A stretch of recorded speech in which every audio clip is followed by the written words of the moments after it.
Assalamualaikum warahmatullahi wabarakatuh.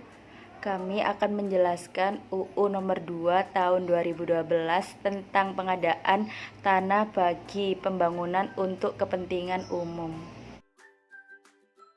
Pertama, filosofis, menjelaskan dalam rangka mewujudkan masyarakat yang adil, makmur, dan sejahtera berdasarkan Pancasila dan UUD 1945 serta berdasarkan UU-PA pasal 18 yang menyatakan bahwa pemerintah perlu melaksanakan pembangunan.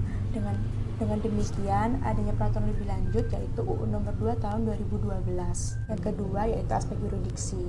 Menjelaskan dalam UU nomor 2 tahun 2012 yang mengatur tentang pengadaan tanah bagi pembangunan untuk kepentingan umum. Di dalam aspek ini menjelaskan tentang penyelesaian sengketa atau konflik yang dimana diatur dalam pasal 31 sampai pasal 44 UU nomor 2 tahun 2012. Penyelesaian sengketa atau konflik ini diselesaikan dengan cara ganti kerugian. Namun terlebih dahulu itu dilakukan musyawarah, selanjutnya dilakukan konsinyasi atau penitipan ganti kerugian di pengadilan negeri. Yang ketiga atau yang terakhir itu ada aspek sosiologis. Aspek sosiologis ini menjelaskan pengadaan tanah untuk kepentingan umum bertujuan menyediakan tanah bagi pelaksanaan pembangunan guna meningkatkan kesejahteraan dan kemakmuran bangsa, negara, dan masyarakat. Yang dimaksud dari tanah kepentingan umum ini diatur dalam pasal 10 nomor 2 tahun 2012. Nah, jika adanya hak atas tanah pribadi atau perseorangan yang dimana tanah tersebut itu termasuk dalam pasal 10 UU nomor 2 tahun 2012 ini, maka demikian negara memiliki hak untuk melakukan tindakan pencabutan hak atas tanah.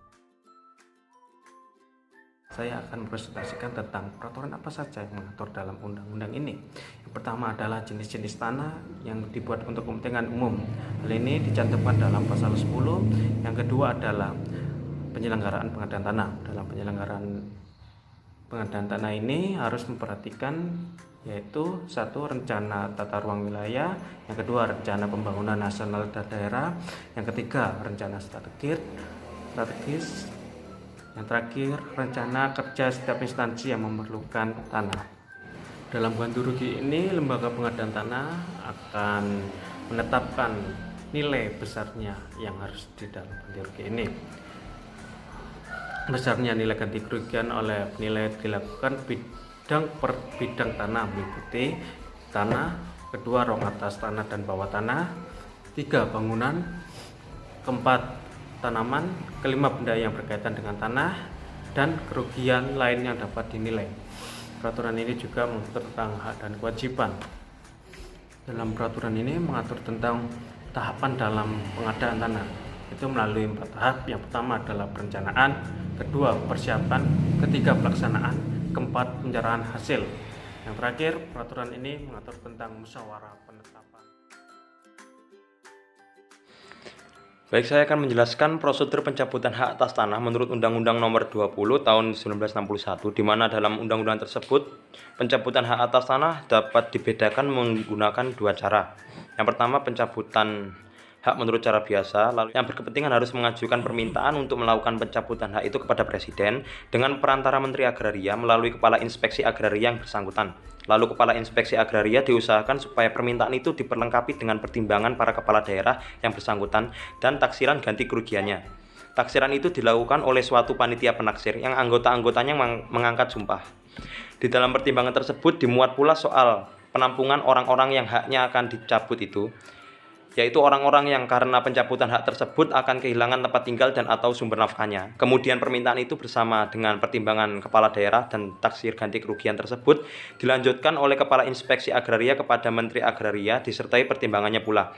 Menteri Agraria mengajukan permintaan tadi kepada Presiden untuk mendapatkan keputusan disertai dengan pertimbangannya dan pertimbangan Menteri Kehakiman serta Menteri yang bersangkutan, yaitu Menteri yang bidang tugasnya meliputi usaha yang meminta dilakukannya pencabutan hak itu. Menteri Kehakiman akan memberi pertimbangan ditinjau dari segi hukumnya, sedangkan Menteri yang bersangkutan mengenai fungsi usaha yang meminta dilakukannya pencabutan yang diminta itu benar-benar diperlukan secara mutlak dan tidak dapat diperoleh di tempat lain. Lalu penguasaan tanah dan atau benda yang bersangkutan baru dapat dilakukan setelah ada surat keputusan pencabutan hak dari Presiden dan setelah dilakukannya pembayaran ganti kerugian yang ditetapkan oleh Presiden serta diselenggarakan penampungannya orang-orang yang dimaksud di atas. 2. Pencabutan hak dalam keadaan mendesak. Dalam keadaan yang sangat mendesak, yang memerlukan penguasaan tanah dan atau benda-benda yang bersangkutan dengan segera, maka pencabutan hak khususnya penguasaan tanah dan atau benda itu dapat diselenggarakan melalui acara khusus yang lebih cepat. Keadaan yang sangat mendesak itu misalnya jika terjadi wabah atau bencana alam yang memerlukan penampungan para korbannya dengan segera. Menjelaskan pasal-pasal yang kontroversial di dalam Undang-Undang Nomor 2 Tahun 2012 antara lain. Yang pertama, ada di dalam pasal 9 ayat 1 yang mengatakan bahwa penyelenggaraan tanah untuk kepentingan umum memperhatikan keseimbangan antara kepentingan pembangunan dan kepentingan masyarakat. Timbul pendapat berbagai pihak. Norma pasal itu bisa dianggap bertentangan dengan kepentingan umum karena tidak memberikan definisi kepentingan pembangunan dan masyarakat yang menjadi syarat penyelenggaraan kepentingan umum. Yang kedua ada di dalam pasal 10.